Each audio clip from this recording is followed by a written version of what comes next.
سلام باشید تسلیت میگم شغلم آخر هستمش خیلی خوش اومدی یه کاری هستم برمیاد بگی ممنونم فقط واسه شادی اون محروم یه فاتحه بفرستی چی؟ نه بایستا چی؟ بلندتر بخون بابا نه بایستا همه ساکت بش بلندتر بخون میریم اون رو خریم آروم بگم من کار باشه مگه آقا ساکت همه ساکت تو رو خدا خانم منتظره خانم یه لحظه وایسا الان همه ساکت فاتحه از صلوات شادی رو محروم فاتحه از صلوات هیچ کس نخونه بخون بدو اعوذ بالله من الشیطان الرجیم بسم الله الرحمن الرحیم درسته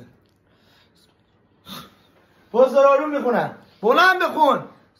با فاتحه بلند نمیخونن که تو دلشون میخونن گناه من دارم بهت میگم بلند بخون یه دقیقه آقا پشیمون شدم شدم آقایون خانمایی که اینجا نشستین گوش کنین منی که اینجا ایستادم خر نیستم همتون واسه نهار اومدین فاطمه ایستادن هم بلد نیستین